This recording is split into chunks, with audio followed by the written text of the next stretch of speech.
Now that it's the end of the year, it's the perfect opportunity to reflect on what you're going to need financially so you and your family can survive and thrive. Some important questions that often go overlooked in a divorce include, how are you going to live separately as an individual? Will you still be able to contribute to your 401k? Do you have a full grasp of what liabilities you're responsible for? And have you laid out what your economic goals are? This is why you need a financial expert such as Donna LaScala. Donna is joining us for this special segment that's going to highlight the big money mistakes people are making and how you can avoid falling into the trap. Donna is the president of Comprehensive Divorce Solutions. She's also a certified divorce financial analyst, financial neutral, board member of the Association of Divorce Financial Planners, and president of the Long Island chapter of the Financial Planning Association. Donna, welcome. Thank you for having me. It's a pleasure to be here. Always happy to have you. You know, mistakes. That's the theme of this segment.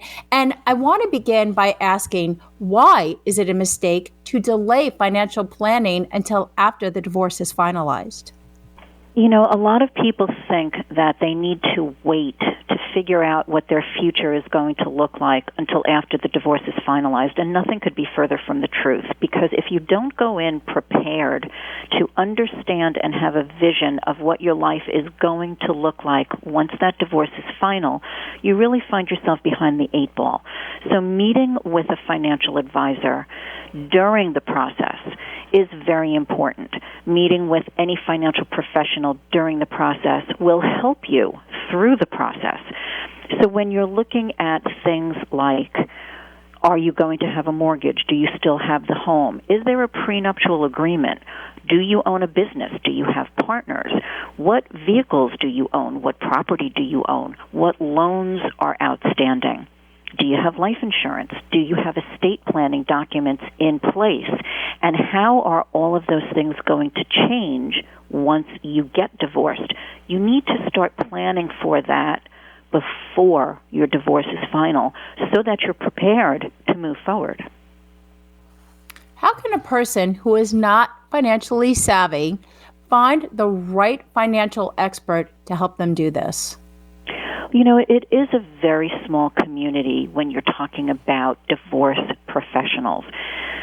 The mediators, the attorneys, the certified divorce financial analysts, and the mental health professionals, we all get to know each other in this community. And the best way to go about finding someone that's going to be the right person for you is to ask the other members of your professional team.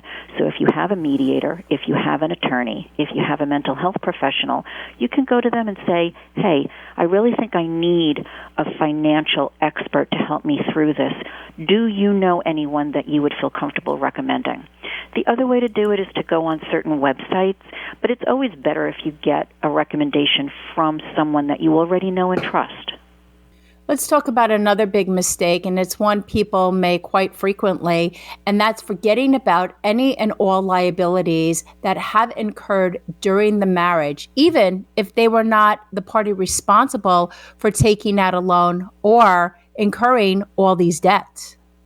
So it's very interesting to talk about this particular subject from the standpoint of the he said, she said, you said, I said, because most married couples don't realize that you can take out a credit card and your spouse is liable for the debt that you incur, whether they're the ones that have their name on that account or not.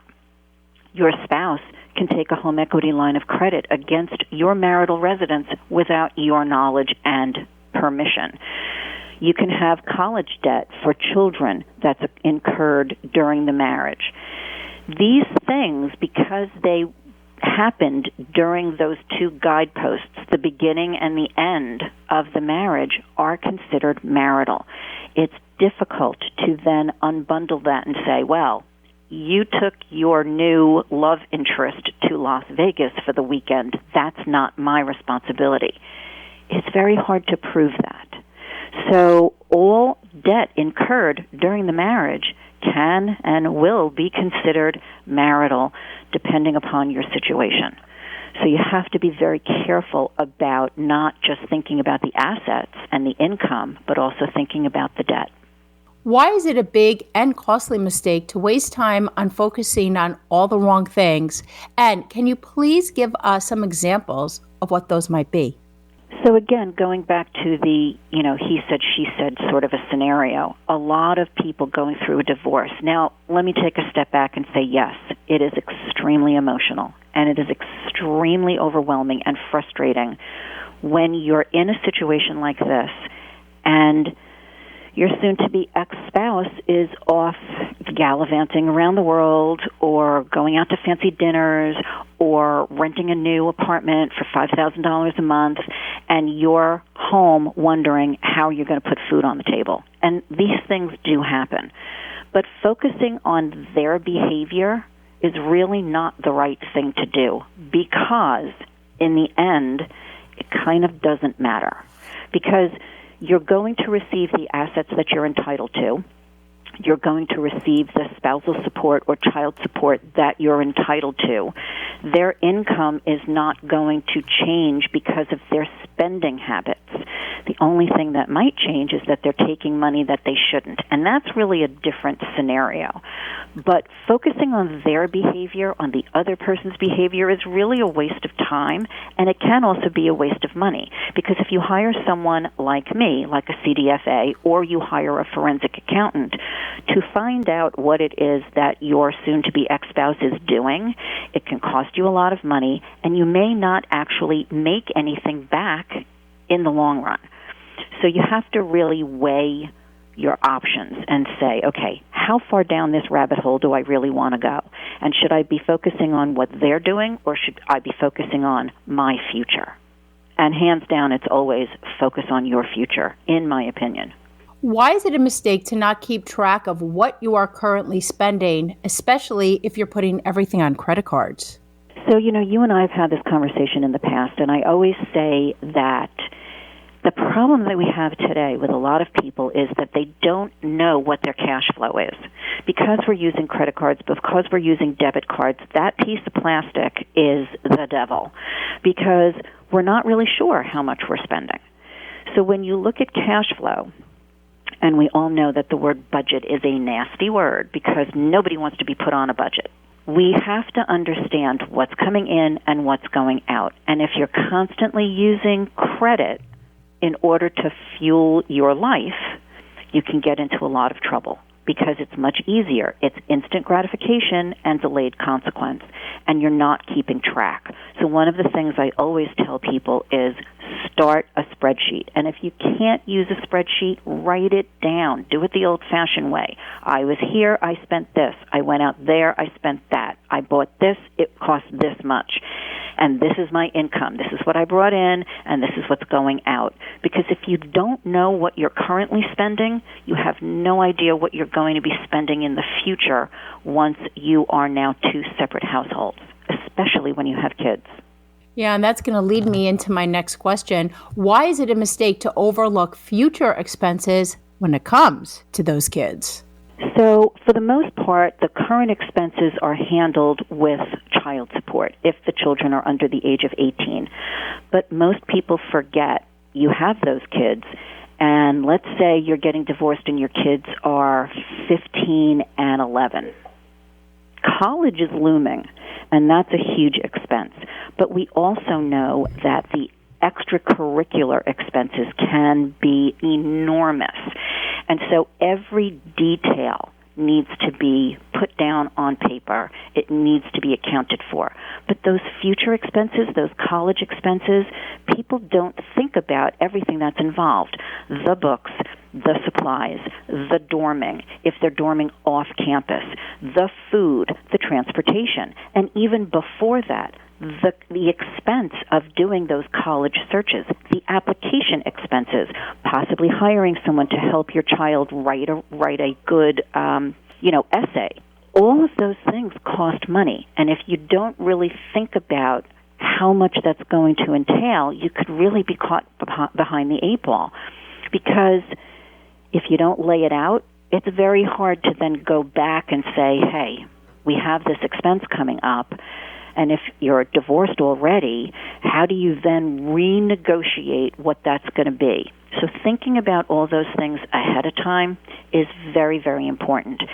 And it's funny, I get asked sometimes, well, what about weddings?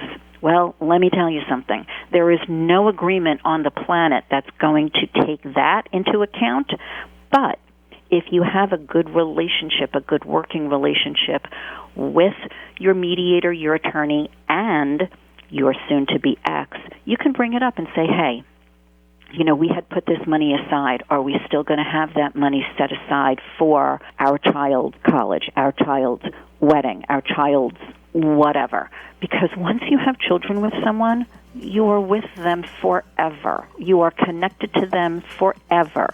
It just is the way that it is.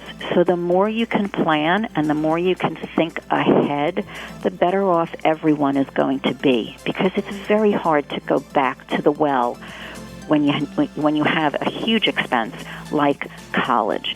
And those trips that you have to take to look at colleges, who even thinks about how much that's going to cost? If they're out of state, are you driving? Are you flying? Is there a hotel involved?